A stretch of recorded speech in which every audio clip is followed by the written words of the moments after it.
our pious predecessors and their fear of Allah. Ibn Mas'ud radiyallahu anhu used to say, "Indeed, with the passing of nights and days, your stay on this earth is decreasing, yet your deeds will remain preserved and death will come suddenly. Whoever sows seeds of goodness will reap a harvest of hope. Whoever sows evil will reap the harvest of misfortune and regret.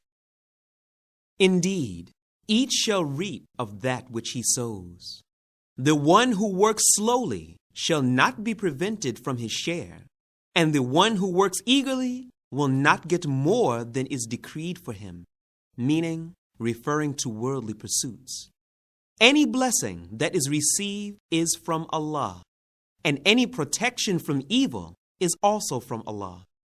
The ones who fear Allah are the leaders, as are the scholars, and joining their company can only lead to personal benefit. The honest Muslim merchant. Nadir ibn Shumayl said that in a certain place the price of silk had increased, and that if it increased there, it should also increase in Basra. Yunus ibn Ubayd was a silk manufacturer, and when he learned of this fact, he bought from a man a quantity of goods for 30,000. Yet afterwards, he asked the seller if he was aware of the price increase. The seller replied that he was not, and that had he been, he would not have made the sale at such a price. Yunus insisted that his money be returned for the goods that were sold to him. This illustrates the piety of our predecessors, for even in their business transactions, they attempted to maintain the highest level of honesty and clarity in all matters pertaining to both the buyer and seller. Our pious predecessors. Abdullah ibn Mubarak related that it was said to Hamdun ibn Ahmed, "Why is the speech of our pious predecessors more beneficial than our speech?" He replied, "Because they spoke for the honor of Islam, for the salvation of the soul, and for the pleasure of the Most Merciful. However, we speak to honor ourselves, to seek out the world, and to please creation." Constant strife of the soul. Ja'far ibn Barqan said that the news of Yunus ibn Ubayd's piety reached him, and he wrote to him, "O my brother, I have learned that you are a righteous man, and I wanted to write to you. Please write to me and tell me what state you are in." So he wrote back to him saying, "I have received your letter, and I will inform you that I presented to my soul that it should love for others what it loves for itself, and that it should hate for others what it hates for itself. And I discovered my soul to be far from that state. Then, on another occasion, I presented to my soul that it should refrain from the mention of others except for the sake of good. I learned that it would be easier for my soul to fast on a hot, difficult day in the middle of the desert than it would be easier for it to refrain from the mention of others in an evil way. O my brother, this is my state. Peace be with you." Moderation in worship. Anas radiyallahu anhu related that the Messenger sallallahu alaihi wasallam entered the mosque and noticed a rope stretched out between two columns. He asked what it was there for, and was told that it belonged to Zainab radiyallahu anha, and when she became tired from continuous worship, she leans on it for support. The Prophet sallallahu alaihi wasallam said, "Unfasten that rope. Let one of you pray when he is active, and when he is tired, let him rest. Collected by Al-Bukhari and Muslim. A manifestation of justice. It has been related that one of the sons of Amr ibn al-As, radiyallahu anhu, the governor of Egypt, struck a young Christian Egyptian with his whip. This young Egyptian complained to the leader of the believers, Umar Faruq, radiyallahu anhu, who in turn wrote to the governor and asked his immediate presence along with his son. Omar also invited the young man who had been stricken. When they all gathered in Omar's chamber, where he issued rulings, Amr's son admitted that he had wronged the young man. The leader of the believers handed his whip to the Christian boy and said to him, "Strike this son of the most noble." The boy raised his whip and struck the son of the governor. Omar said, "Put the whip on Amr's forehead as well." The boy responded, "O leader of the believers, I have stricken the one that struck me."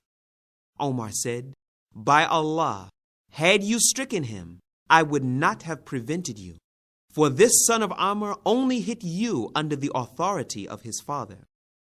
Turning to Amr, Omar related a renowned saying to him, "When have you taken people for slaves, when their mothers bore them as ones that are free?" The question. Hassan ibn Sahl asked Dinar ibn Abdullah, "What is your religion?" He said, "I never thought that anyone alive would ask this question, for it is the question of Munkar and Nakir to the dead." A mother who spent wisely on her son. A man came back to his home in Al-Medina after many years of journey. He asked his wife about his son and an amount of 30,000 dinars which he had entrusted her before starting his journey. His wife said to him, "First go and pray in the mosque of the Messenger of Allah, sallallahu alaihi wasallam, then I will tell you about them." He went to the Prophet's mosque and saw a gathering of many eminent attendees. And as soon as the crowd gave him space, he saw Rabi'ah, his son, there. Rabi'ah had become a famous scholar and was heading a study circle at the mosque, which included the likes of Malik, Hassan, Zayd, Ibn Ali al-Lahbi, al-Musamma'i, and other figures of repute and intellect from Al-Medina.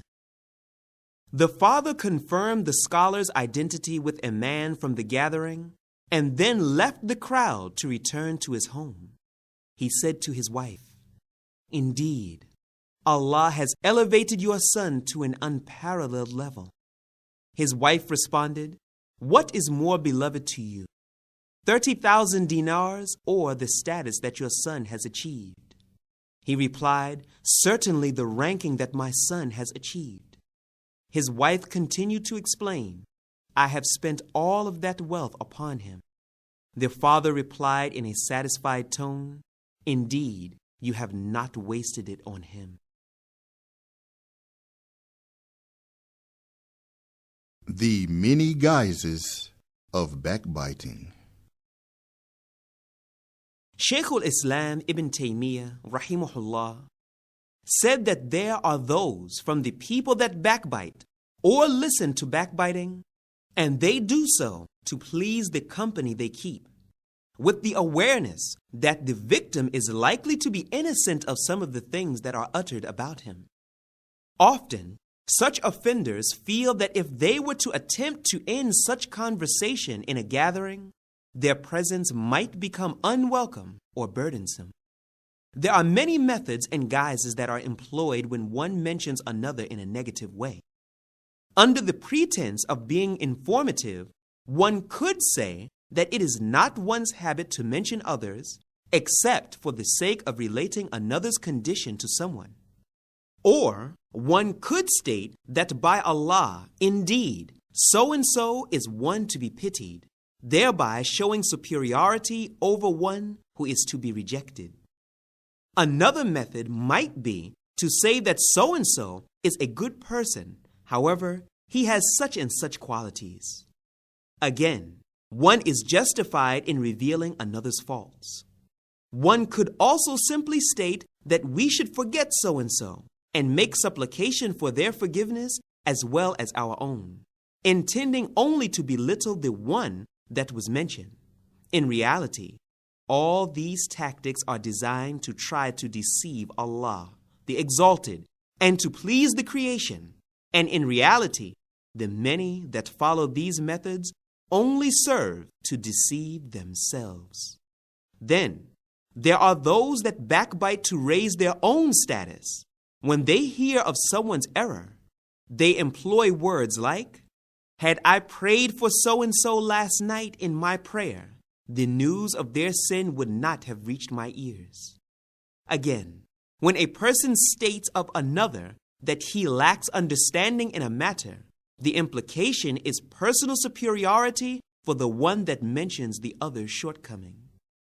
There are also those that couple jealousy with backbiting, the act of being critical or belittling to those that are praised in the company of others. Some people also backbite for the sake of humor, playfulness, and lightheartedness. A person finds a certain amount of satisfaction from being appreciated for his storytelling abilities.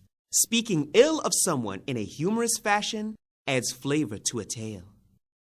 Others engage in backbiting by showing surprise and amazement at another's actions. How is it that someone could do such a thing? Yet, others mention people and their actions with the pretense of sympathy for their actions or misfortunes. In reality, the one who backbites actually finds contentment and satisfaction at the mention of others and their misdeeds. Another form of backbiting is relating someone's misfortune to their enemies, so that they too may find pleasure in putting them down. From these examples, one can surmise that backbiting pertains to a disease of the heart. May Allah save us from this most evil of actions and protect us from its temptations. Tremendous rewards for simple deeds. Bukhari and Muslim related from Abu Hurairah radiyallahu anhu that Allah's Messenger sallallahu alaihi wasallam said, "As a man was walking on a pathway, he found a thorny branch. He removed it from the trail, and Allah the Exalted was pleased with his deed, accepted it, rewarded him, and forgave him." In some narrations related by Muslim from Abu Hurairah, Allah's Messenger sallallahu alaihi wasallam said, "A man passed by a branch of a tree in the middle of a road, and he removed it so it would not hurt or harm Muslims. Allah so loved the act that he was made to enter paradise." In another narration related from Abu Hurairah, the Prophet sallallahu alaihi wasallam said, "Indeed, I saw a man living comfortably in paradise because of a tree he cut down from the middle of a pathway, which was the cause of harm to many." O cousin, you spend extravagantly. Hassan and Hussein one day went to their cousin, Abdullah ibn Ja'far, radiyallahu anhu, and said to him, "Indeed, you spend in an extravagant manner." He said, "Indeed, Allah has made me become accustomed to having His favors, and I have made it a habit to do favors for His slaves. I fear that if I break off this habit, provision will be cut off from me."